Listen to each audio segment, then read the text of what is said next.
So today we are going to make a rooster in a coop. And there's a lot of different parts to this project. The first thing we need to do is we need to make the chicken coop, because the chickens all live in like those wires. So I've cut out these cardboard strips that you can use, and we're going to use a white craypaw, and we're going to hold this, and notice I'm holding it in the middle so it doesn't move. If I hold it like this and I draw, see how it moves?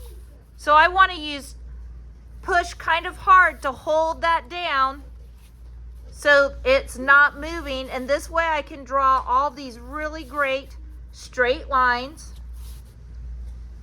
And I've got to go across this way, fill my whole paper, and then guess what? Now I've got to go the other way. So it looks like fencing to keep my roosters from wandering off, or chickens.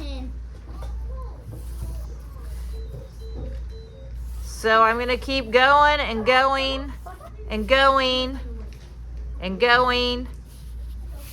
What do you think is missing from this paper right now? The rooster for sure, but what else? The hay.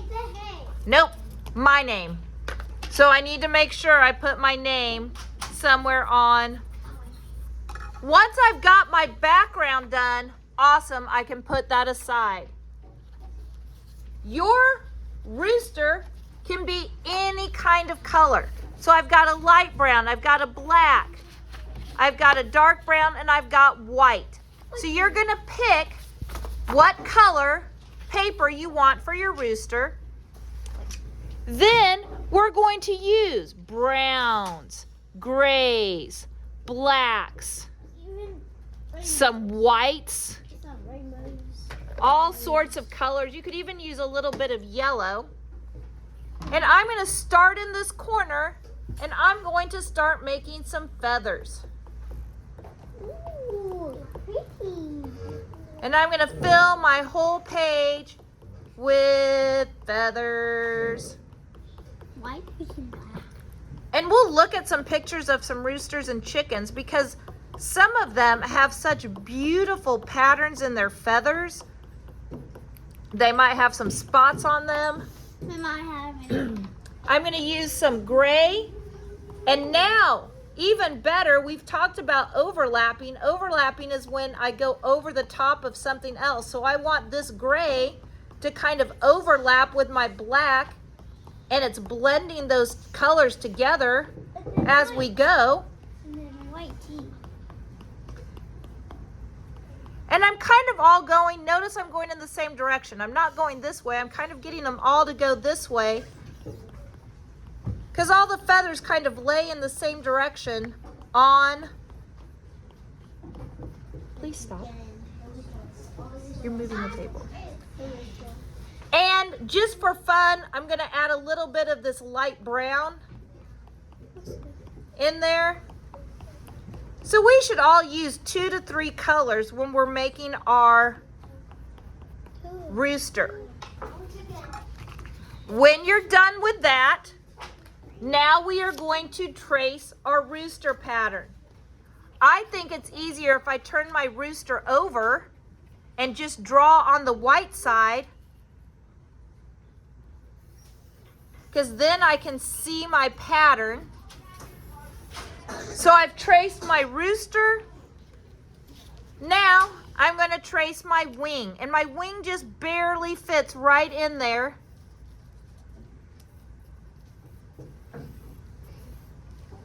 And I'm going to trace those 2 pieces. And after I trace them, I am going to cut them out.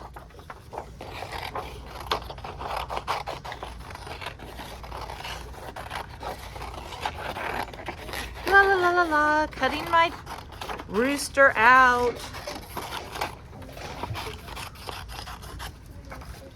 Don't forget to cut that little wing out. You don't want to lose that wing. After I cut my wing out, I'm going to immediately turn my paper over. I'm going to put some glue on my wing right away so I don't lose it. And I like to do a tab so my wing kind of flips up. After I've done that, then you can throw your paper away.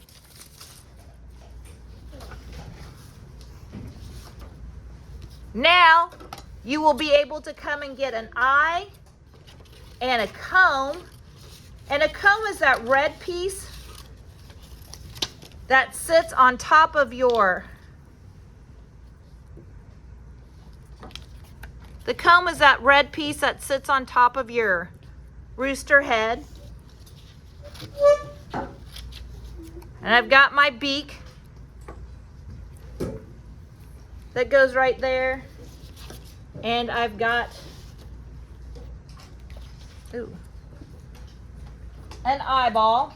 And we're only going to have one eye because you're looking at your rooster from the side. And you can use your Sharpie to give it a pupil.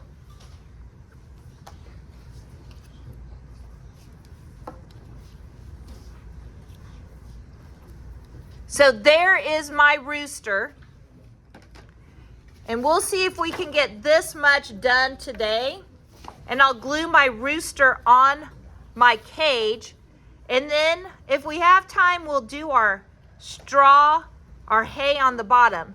But for right now, we're going to see if we can get this much done today.